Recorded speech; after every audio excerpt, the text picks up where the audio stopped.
And first of all, I would like to say that it's a great honor to be invited to give the keynote speech at this important gathering. And I would like to thank everybody at the Hukam, particularly Mustafa Hocam, for the invitation. And of course, Ceren. And also would like to take the opportunity to congratulate the institution for reaching a milestone and celebrating the 10th year. Well done. I think hopefully many more to come. If you don't mind, I was asked to share my views about PhD. And this might sound a bit like a reflection of what I've done in the last 20 years, what I have seen uh, people doing PhDs. So I titled it What a PhD is and What It Is Not. And hopefully some of what I say you might find interesting. I have supervised over 20 PhD students in the last 3 decades, and I must say a big majority of them successfully. Uh, to be honest with you, a big majority of my old students are now holding academic positions in various institutions around the globe. I was in China last week, and it was great to see one of my first PhD students becoming a dean of international relations faculty.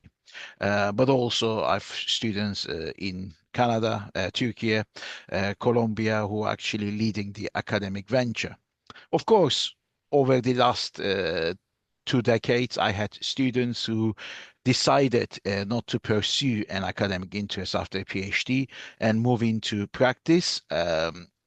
I sometimes I sometimes get upset about that because I am very old-fashioned. I believe that PhD is an apprenticeship for academic world, but no doubt that PhD has contributed to those colleagues as well, and they are doing very well in the insurance sector, particularly in the insurance sector. But they are a small minority. To me, I believe that PhD is an apprenticeship to be a good academic, and it's an important step in your careers. So, what I wanted to do is that I wanted to share a few of my observations and make a few observations. I'm cautious of the time. I'm not going to take too much of your time. But of course, advice is always cheap. But this is genuinely based on my experience. Um, as I said, in my opinion, a lot of people pursuing the PhD should pursue it because they want to be academics. They want to have a place in academia. So I think in that sense, PhD is, to me at least, is a vehicle developing people to become independent researchers. I mean, that's the ultimate aim. I think you work your PhD under supervision, but of course, the ultimate aim is that you become independent in your researcher. You research what you like to research going forward. Of course, the process involves trial and error. I mean, you are very likely to make errors, either in methodology or in the way you approach things. And I think, to be honest with you, if you're not making any errors, you're probably not getting it right. But the key is not to make errors. The key is to learn from the errors quickly and develop yourself, reflect on your mistakes and ask yourself, well, what do I do next when I do it again? How do I do it? How can I better do it? And I think that is part of the apprenticeship. You're learning all the time and you're learning from your errors as well. Um, and I think what you're learning when you're doing PhD is to move away from description to offer a critique. That could be the critique of doctrines, it could be a critique of theory, or it could be an aim of making a normative claim. But I think whatever you do, I think if what you produce is one which sounds like a textbook, you're obviously not doing it right. You got to add this critical element, critical thinking. into your thesis. And I'm sure you heard this all the time. But I think my suggestion is along the way, ask yourself sometimes, what is my contribution to literature? Why I'm doing this and why it matters. I mean, apart from aiming to get a degree, I mean, what kind of contribution this will make to the learning of law, to the next generations? And I think that is something which you got to really ask yourself, question yourself. PhD is also about questioning yourself all the time, because apart from your supervisor, there isn't many people around to do that. You have to fill that gap yourselves. And of course, there could be various methodologies you use, of course, during your studies, but make sure that you are clear about your methodology, ideally from the outset, from the beginning. I mean, you can use comparative methods, you can use theory, normative theory, you can engage in historical discussion, you can even do social legal research, even in the context of maritime law.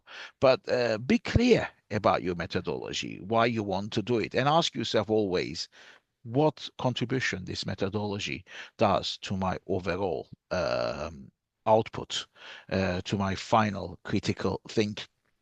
Um, and don't be shy of writing, because what you write first is going to be rubbish. I have to be honest. I've been there. I produce rubbish, and I was stupid enough to believe that the first few drafts of rubbish I produced was great. It wasn't. But I think that's part of the learning process. And if you don't write, if you don't produce something, you will never progress. I think the most difficult PhD students I had were the ones who actually never wanted to put things on paper, always hesitated. They wanted to achieve perfection before you put something on paper. Let me tell you something. You cannot have achieved perfection ever. But even if you want to achieve something close to perfection, you got to start somewhere. And the first drafts you produce will not be perfect or anything near perfect. But again, remember what I said earlier, reflect, learn, and move on. So I think writing as quickly as possible is important. But I think since this is an apprenticeship, at the end of the day, we want you to have an academic identity. You got to decide, what kind of scholar you want to be, you want to be known as. And I think the work you do will define that. So I think it's very important, the methodology you adopt, the way you approach things, because that will shape you up, at least in the first 10 years of your professional academic lives. But don't always aim to work with established professors or scholars. Work with your colleagues as well. There is a lot to be learned from talking to your peers, because they will share their failings with you. You will share your failings with them. And actually, you will say, oh, okay, I might progress on this. Um, don't be shy of presenting your work at the appropriate conferences and workshops. Seek for feedback. People will give you feedback. Most of the people in my experience in academia will give you good feedback, constructive feedback. It might be hurtful, but it will be for your own good.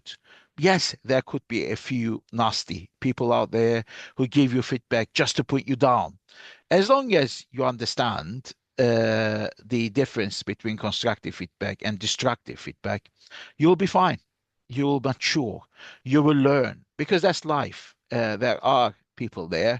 Not everybody is great. But I honestly think that developing an academic integrity means that you have to develop with your research good Hocam. values. Pardon hocam. Sorry, so something? You have to develop good values. You have to develop integrity, openness. I saw last night that a publisher who published a book on AI and social responsibility. Apparently, there were 100 citations in it, which were AI hallucinations. I mean, to me, that is quite ironic. Somebody who talks about ethics in AI and clearly use AI in a way and doesn't even check the articles. So there were 100 articles which didn't exist, which this AI program produced, and he repeated them in the book. Well, he's finished as an academic in Europe, at least in the future. But I think again, you have to have integrity. Ask yourselves, am I being fair to the other people? Am I citing their work appropriately? Am I actually giving credit when the credit is due? Be open with yourself. You know, you don't become a top professor over the night, but I think you have to have the ability to accept criticism, be open and kind to each other, to your colleagues. You know, I have seen people who want to reach the top quickly as possible, and they don't care who actually they hurt along the way, whose shoulders they press on to reach there. They might reach there. But to be honest with you, do you want to be one of those people? Do you want to be one of those people where everybody talks about in a negative way and probably avoids, if they can?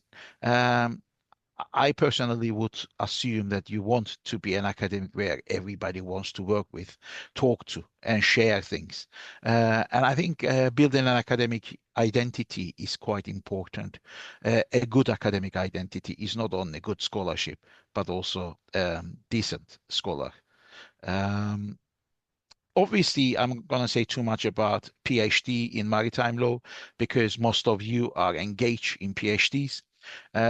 Just a quick warning that obviously, when we talk maritime law, there are different aspects of maritime law. There is a private maritime law, as you know, and public maritime law. Um, there are obviously different disciplines within the discipline, if you like, but you have to approach them, tackle them in a different way. I mean, if you are working in private maritime law, you just got to read cases. You just can't read only articles or books. You got to go to the main sources. You got to examine standard contracts like BIMCO contracts or insurance, standard insurance clauses. You got to follow recent arbitration awards, either from London or Singapore, uh, and do not always ignore the realities of commercial practice. Because, you know, your solution might be perfect, but if it makes no sense in commercial world, it's just going to be a weird academic suggestion. Try to be relevant. In public law, public maritime law, it's very different.